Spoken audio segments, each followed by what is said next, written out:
한의학에서도 이제 병의 한 80%가 스트레스에서 온다 이렇게 보고 있어요.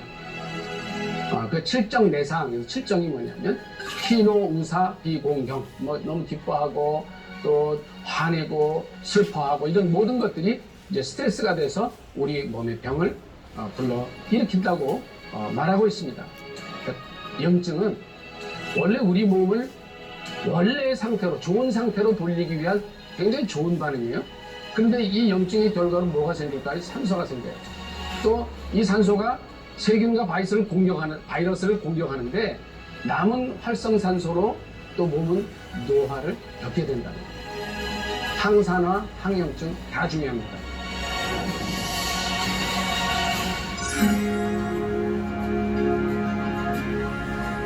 안녕하십니까. 한의사 김병로입니다.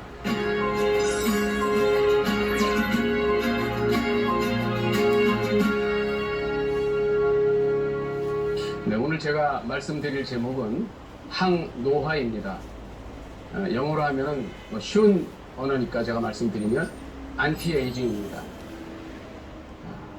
항노화에 대해서 제가 말씀드리기 전에 일단 건강이라는 것이 무엇인지 알아야 됩니다. 건강을 여러분들은 어떻게 생각하십니까? 네, 맞습니다. 생각하신 대로 병이 없고 허약하지 않은 상태, 튼튼한 상태입니다.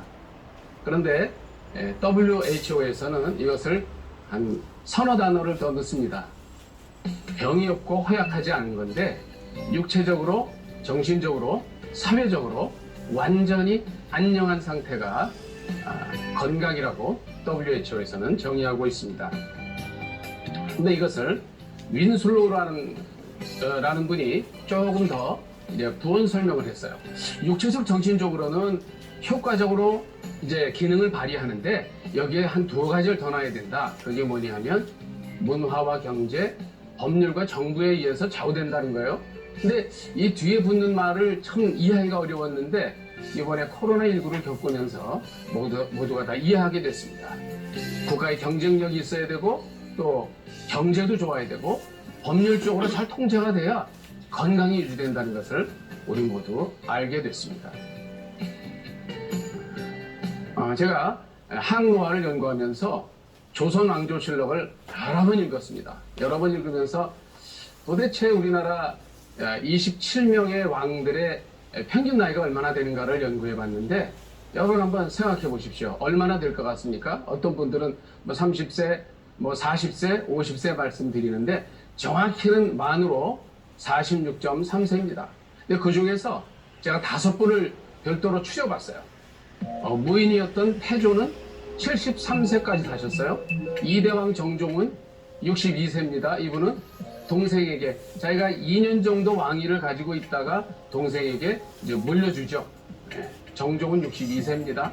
광해군은 66세까지 사십니다. 근데 이분은 48세에 실은 이제 쫓겨나시죠. 영조가 이조시대 27명의 왕 중에 가장 오래 산 분이에요. 이분이 82세를 사셨습니다. 고종 26대 고종은 63세까지 사셨습니다. 제가 이 말씀을 드리는 것은 정말 오래 살 줄로 생각했던 이조시대 우리 임금님들의 수명이 얼마 되지 않았다는 겁니다.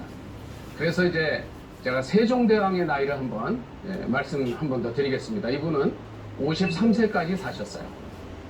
그런데 이제 역사에 잘 안 알려진 얘기가 있습니다. 제가 이번에 이제 강의를 준비하면서 쭉 봤더니 세종대왕에게 왕위를 이제 양보했던 양녕대군, 물론 양보했는지 뭐 폐쇄자가 됐는지는 잘 모르지만 어쨌든 양보했다는 설이 많습니다. 이분은 68세까지 사셨어요. 그리고 세종대왕의 바로 위에 형님이 충녕대군이었습니다. 그분은 90세까지 사셨어요. 여러분 이걸 잘 기억하셔야 됩니다. 세종대왕의 식사에는 고기가 빠지지 않았다 그래요. 물론 이제 국민을 위해서, 백성들을 위해서 정말 공부하고 연구하느라고 보통 세종대왕이 이제 책을 읽으면 이제 뭐 한 100독을 많이 했고요. 구소구간이라는 책은 1000독까지 했다 그럽니다. 이번에 식탁에는 조금 전에 말씀드린 대로 고기가 빠지지 않았기 때문에 등창이 있어서 일종의 이게 종기입니다. 등 목덜미나 엉덩이 허리에 늘 중창으로 고생하셨고 참 안타깝게도 53세까지밖에 못 사셨다는 거예요. 제가 참 너무 안타까웠습니다. 난중일기를 읽어보니까 이순신 장군은 과민성 대장, 그 다음에 역류성 식도, 그 다음에 유형 이런 것들을 많이 앓으셨던 것 같아요. 그러면 이제 제가 그 말씀을 좀 드리고 싶어요. 어떻게 우리가 안티에이징을 할 겁니까? 항노화를 할 겁니까? 1963년도 영국의 생물학자 레슬리 오겔이 이런 얘기를 했습니다. 우리가 늙는 거는 딱 하나인데 이유가 DNA 복제 과정에서 일어나는 오류가 유전자의 돌연변이를 일으킨다. 그래서 이것이 이제 오류 파고 가설이라는 건데 유전체가 파괴돼서 노화가 일어난다는 가설을 내놓았습니다. 그리고 이제 또 재밌는 사람이 한 분 있어요. 베넘 하먼이라는 분은 원래 그 석유회사 소속 화학자입니다. 근데 이분이 한참 연구를 하다 보니까 이거는 늙는다는 거는 세포 내에 돌아다니는 짝짓지 않는 전자가 있다. 그게 자유 레디칼인데 이제 우리가 잘 아는 이게 바로 활성산소입니다. 이 활성산소가 자유 레디칼이 산화를 일으켜서 DNA를 손상시키는데 그럼으로써 이제 미토콘드리아를 망가뜨리고 그래서 늙게 된다는 거예요. 그래서 이분은 어떻게 했냐면 데넘 하먼 교수님은 이 자유 레디칼을 없애려고 이 알파리포산이라는 이제 항산화제를 평생을 섭취하셨다고 해요. 근데 어쨌든 이분이 90세까지 지치지 않고 연구를 했다는 걸 보면 어느 정도 효과는 있지 않았겠나 이렇게 생각하는 겁니다. 그래서 결국은 뭐냐면 이 항노화 문제에 있어서 이제 우리가 늙는 이유에 있어서 자유 라디칼이 그러니까 활성산소죠. 돌연변이를 일으킨다는 거는 명확한 것 같아요. 그러니까 외부로 노출되어 있는 우리 세포라든가 연세 드신 분의 미토콘드리아 유전체에는 크게 돌연변이가 많다는 겁니다. 그래서 이 미토콘드리아의 쇠약은 분명한 노화의 한 징표고 신체 기관의 기능 이상으로 이어질 수 있다는 겁니다. 그래서 이제 이 1970년대, 80년대에 걸쳐서 과연 항산화제가 동물의 생명을 늘릴 수 있는지를 조사했어요. 그래서 부틸 하이드록시 톨루엔이라는 식품 첨가물인데 이게 항산화제입니다. 이거를 통해서 이제 그러니까 설치류의 평균 수명을 한번 이제 연구를 해봤는데 평균 수명은 약간 늘렸지만 최대 수명은 늘리지 못했다고 합니다. 그러니까 이제 다시 말씀을 드리면 평균 수명은 몇 주 더 늘었지만 최고 수명을 깬 개체가 없었다는 거예요. 무슨 말씀을 드리려고 하느냐면 그 항산화제라는 거는 그 항산화제가 풍부한 음식을 먹어서 얻을 수 있는 효과는요. 항산화제 자체의 활성이 아니라는 거예요. 그건 뭐냐? 몸에서 자유 라디칼을 제거하는 효소의 생산을 자극하는 등 자생력을 강화한다는 겁니다. 그래서 그 자생력을 강화하는 정도지 그 이상의 것은 없다. 여기서 제가 이제 말씀드릴 수 있는 거는 이것이 바로 제가 공부하고 있는 또 여러 사람들을 치료하고 있는 한의학의 강점인 거예요. 그러니까 한의학이 뭐냐면 그 모든 치료들이 그래요. 몸의 자생력을 강화해주고 또 면역력을 확보하는 데 주안점을 두고 있다는 거죠. 그러니까 침이나 뜸이나 또 뭐 이런 면역 강화 약이나 치료약들. 그래서 그 중에 대표적인 것은 이제 동의보감 여러분 잘 아시지 않습니까? 동의보감에 보면 연년 익수불로단이라는 게 있어요. 그 말이 어렵지만 해가 지나고 나이가 먹어도 늙지 않는 약이다. 이게 무슨 약이냐면요. 인삼과 뭐 백봉용이라는 약, 숙지황 비롯한 이 세 가지 외에 6가지 더 넣어서 이제 9가지 정도를 환제로 만들어서 먹는 연년 익수불로단이라는 게 있습니다. 자, 그러면 이런 생각도 우리가 한번 해봐야 될 것 같아요.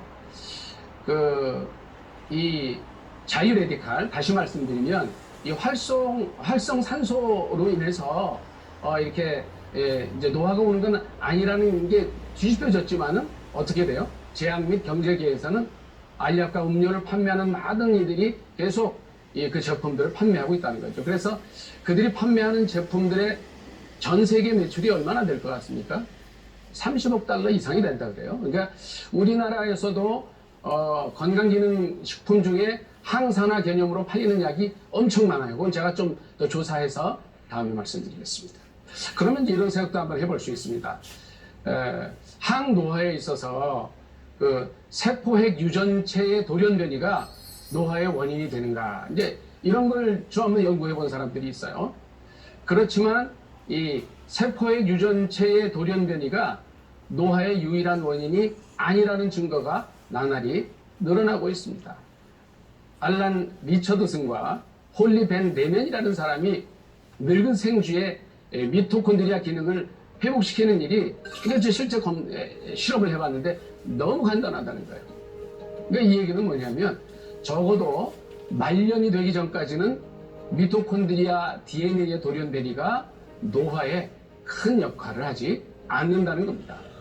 제가 이제 레오 실라르드라는 분을 한번 소개해드리겠습니다. 이분은 1960년에 인간 세포의 복제를 처음 그 복제 방법을 알아냈던 분이에요. 근데 이분이 누구냐면 아인슈타인 박사와 함께 맨하탄 계획의 맨하탄 프로젝트의 원년에 참석했던 사람이에요. 그래서 자기가 이제 열심히 밤낮 가리지 않고 연구를 해서 그걸 해놓은 것이 어떻게 됐습니까? 히로시마, 나가사키에 원자탄으로 떨어지고 약 20만 명의 사람이 죽어가는 것을 보면서 자기의 연구 방향을 바꿨어요. 그래서 이제 어떻게 하면 생명을 살리는 쪽으로 하느냐. 그래서 그가 이제 어떤 이론을 제시했었냐면 노화가 DNA 손상과 그에 따른 유전 정보의 상실로 생긴다고 주장을 했었는데, 바로 이 인간 복제, 인간 세포를 통해서 클론을 클론을 만들어내는 방법을, 클론이 이제 복제죠. 복제하는 법을 알아냄으로써 그의 가설을 스스로 뒤집어 버립니다. 그러니까 다시 말씀드리면 이 복제라는 것은 돌연변이가 노화를 일으키는지 여부에 대한 우리에게 거기에 관한 답을 제공했다는 겁니다. 그러면 이 복제와 노화를 한번 조금 생각해 보려고 해요.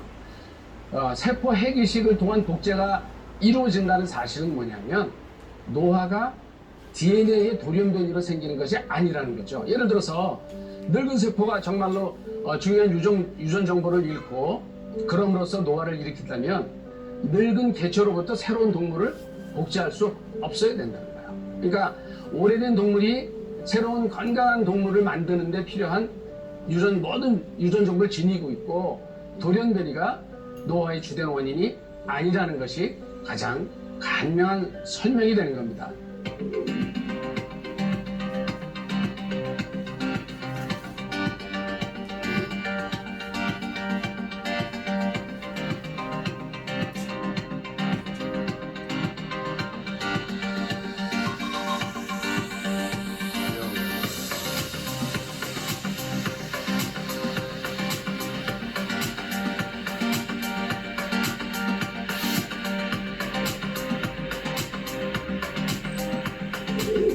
그러면 이제 그런 제가 말씀을 좀 드리고 싶어요. 그동안 우리가 이 항노화, 안티에이징을 잘 못한 이유가 뭐냐. 또 여기에 대한 이해가 아무리 머리 좋은 사람들이 연구를 해도 분명하지 못했던 이유가 뭐냐는 거예요. 그 이유가 하나인데 뭐냐면 노화의 원인은 하나가 아니라는 거예요. 제가 이제부터 노화의 원인이 될 수 있는 것을 한 9가지 정도로 이제 말씀을 드리려고 합니다. 노화의 징표가 있습니다. 첫째는 뭐냐면 조금 전에 조금 언급해드린 대로 DNA 손상으로 생기는 불안정성이에요. 그리고 또 하나는 염색체의 이제 끝부분이 있어요. 근데 이게 좀 어려운 얘기긴 한데, 염색체의 끝부분을 말단 소비라고 하는데, 염색체, 우리 인간의 염색체는 모두 46개죠. 이 염색체의 끝부분이 마모된 경우, 이게 노화의 징표입니다. 그리고 이제 후성 유전체가 변화된다는 거예요. 이건 제가 좀 이따 한 번 더 말씀을 드리겠지만, 이 후성 유전체의 변화를 통해서 어느 유전자가 켜지고 꺼질지를 조절하는 기능이 상실되면 또 늙게 된다는 거예요. 네 번째는 단백질의 항상성이에요. 이것도 좀 약간 못 듣던 말씀이라 어색하실 수 있는데 초기 한번 제가 설명을 하겠습니다. 그리고 다섯 번째 노화의 원인은 영양소 감지 능력의 혼란입니다. 이것은 대사 변화로 생기는 것입니다. 6번째, 노화의 징표 중에 하나는 미토콘드리아의 이상이고요. 7번째, 노화 세포가 많아져서 건강한 세포의 염증이 유발되는 경우도 노화의 징표로 볼 수 있습니다.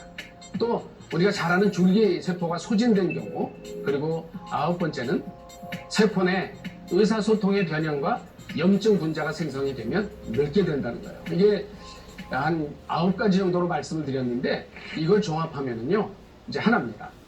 DNA의 불안정성과 그 다음에 염증이 생긴다는 거예요. 현대의학의 모든 이런 방향이 어떻게 하면 항염증 또 항산화를 하느냐, 이렇게 갑니다. 그러면 이제 그 항노화의 그 9가지 노화 징표에 역행하는 것이 무엇인가 하는 겁니다. 그 말씀을 드리고자 합니다. 그러면 첫째, 우리가 중요한 거는 무엇을 먹을까 하는 겁니다. 이제 우리 한의학에서는 식약동원이라는 말이 있습니다. 무슨 말이냐면 음식과 약은 근원이 같다는 거죠. 그러니까 항노화의 기본은 먹는 것을 약처럼 먹으라는 것이 가장 중요한 선현들의 가르침입니다. 우리가 잘 알고 있지만 장수하는 동물들의 공통점이 있습니다. 뭔가요? 자기 위에 3분의 2 이상을 채우지 않는다는 겁니다. 그래서 이 몸에 남아나는 에너지를 다른 유용한 곳에 늘 쓸 수 있다는 겁니다. 그래서 가장 중요한 항노화의 기본은 적절한 음식 섭취가 되겠죠. 자, 그리고 정말 중요한 것이 이제 운동입니다. 보통 연구하는 분들은 하루 약 한 30분 정도의 운동이 필요하다고 말하고 있습니다. 그러니까 예를 들어서 한 40분에서 1시간 정도 하면 어떠냐. 근데 그 연구를 쭉 해보니까 지나친 운동은 우리 몸에 역영향을 줘서 무리를 가져올 수 있다는 거예요. 그래서 이제 하루에 일과도 해야 되고 뭐 여러 가지 일들을 해야 되니까 뭐 이제 저 같은 경우도 이렇게 진료하면서 하루에 걷는 게 8,000보 이상이 되거든요. 여러 가지 과정을 고려했을 때 이를 보완해주는 차원에서 한 30분 정도의 가벼운 운동을 하면 좋겠다는 말씀을 드립니다. 세 번째, 항노화의 가장 중요한 것 중에 또 하나는 수면의 문제입니다. 수면. 성인의 경우 약 7, 8시간 정도의 수면이 필요하다고 전문가들은 언급합니다. 그 이상 잠은 어떠냐? 그 이상은 오히려 건강에 악영향을 준다고 보면 됩니다. 근데 가끔 이제 진료실에 오는 분들하고 이제 대화를 하다 보면 요즘 학생들이 너무 잠을 못 잔다는 거예요. 뭐 밤을 1시 넘어 잔다. 그럼 어떡하냐? 그 아침에 또 늦게 일어나게 되겠죠. 그러니까 수면의 질이 굉장히 중요한데, 일단 잠이 들면 깊은 잠을 잘 수 있어야 되는 거죠. 그리고 중요한 것이 이 잠을 자는, 그러니까 수면을 취하는 시간이 굉장히 중요합니다. 아시는 분들도 있으시겠지만 한 밤 11시에서 2시 사이에 잠을 자는 것이 가장 유익합니다. 왜냐하면 그때 우리 몸을 편히 쉬게 하는 호르몬이 나오기 때문입니다. 이제 제가 실은 제일 중요한 말씀을 드리고 싶어요. 그게 뭐냐 하면 스트레스에 대해서 말씀을 좀 드리고 싶습니다. 앞에 나오는 그 9가지 그 노화의 원인을 제가 말씀을 드렸어요. 저는 이 중에서 제일 중요한 것이 스트레스라고 봅니다. 또 저희 한의학에서도 이제 병의 한 80%가 스트레스에서 온다, 이렇게 보고 있어요. 그 7정 내상에서 7정이 뭐냐면 희노 우사 비공경, 뭐 너무 기뻐하고 또 화내고 슬퍼하고 이런 모든 것들이 이제 스트레스가 돼서 우리 몸의 병을 불러 일으킨다고 말하고 있습니다. 그러니까 스트레스는 몸에 염증을 불러오게 됩니다. 이로 인한 만성 염증이 각종 질병과 난치병의 원인이 된다는 거죠. 그래서 제가 좀 말씀드리고 싶은 게 뭐예요? 적절한 스트레스 해소가 항노화, 안티에이징의 기본이 된다고 합니다. 왜 그러냐면 스트레스를 쌓아두죠. 그러면 이유를 알 수 없는 질병으로 고통을 당하는 거예요. 그리고 우울증이나 공황장애, 또 여러 가지 정신적 고통을 당하게 됩니다. 성서에도 잠언에 이런 말씀이 있습니다. 무릇 지킬 만한 것보다 내 마음을 지켜라. 생명의 근원이 이에서 난다. 마음을 지키라는 것은 스트레스 받지 말라는 거죠. 그래서 뭐 운동이나 여행이나 독서나 적절한 자기에게 맞는 스트레스 해소법이 필요한데 맞춰서 이렇게 스트레스를 풀어주는 것이 난치병의 해소에도 도움이 되고 건강을 유지하는데 항노화에 큰 도움이 되겠습니다. 그럼 이제 이 말씀을 조금 하고 넘어가야 될 것 같아요. 항산화가 중요합니까? 항염증이 중요합니까? 하는 거죠. 여러분, 뭐가 중요할까요? 앞서 제가 좀 언급해드린 대로 데넘 하몬 교수의 이론이 있습니다. 이분이 아까 말씀드린 대로 자유레디칼, 즉 활성산소가 많아지면 어떻게 돼요? 우리 몸에서 이제 산화력이 증강돼서 몸에 있는 균을 이제 공격은 하겠지만 남아서 세포에 타격을 준다는 거죠. 이 활성산소 이론, 이것이 이제 활성산소가 노화를 촉진하게 된다는 거예요. 그렇기 때문에 이 활성산소를 제거하는 항산화가 굉장히 중요합니다. 그런데 이에 못지않게 항염증도 같이 중요한 거예요. 원래 염증이라는 게 뭔가요? 염증은 원래 우리 몸을 원래의 상태로, 좋은 상태로 돌리기 위한 굉장히 좋은 반응이에요. 근데 이 염증의 결과로 뭐가 생길까요? 산소가 생겨요. 또 이 산소가 세균과 바이러스를 공격하는데 남은 활성산소로 또 몸은 노화를 겪게 된다는 겁니다. 항산화, 항염증 다 중요합니다. 마지막으로 제가 한 말씀만 더 드리고 마치도록 하겠습니다. 당화 반응이라는 것이 있습니다. 여러분, 지금 강의를 들으시는 분 중에 이 당화 반응에 대해서 들어보신 분도 있고 안 들어보신 분도 있을 겁니다. 이 당화라는 것이 실은 몸이 노화하는 또 하나의 중요한 원인이 된다는 거예요. 그 당화 반응이라는 게 뭐냐는 거죠. 그걸 간단히 설명을 드리면 이 포도당이 단백질과 결합했을 때 단백질이 변해서 노화 물질을 생성하는 거예요. 그럼 이때 뭐가 생기느냐? 최종 당화산물이라는 그런 게 생긴다는 거죠. 이 최종 당화산물, 영어로 하면 약자로 AGES입니다. 이 최종 당화산물이 생기면 이제 몸에 축적이 되는데 바로 이것이 피부 주름을 유발하고 노화를 촉진한다는 거예요. 그러니까 그럼 이 당화 반응의 주요 원인이 뭐냐? 간단합니다. 당질의 과잉 섭취예요. 뭐 어린아이 때는 활동이 많으니까 좀 먹을 수 있다 그래도 이제 중년이 돼서 또는 노년이 돼서 당질을 많이 섭취하시게 되면 빨리 늙는다는 것을 기억하셔야 됩니다.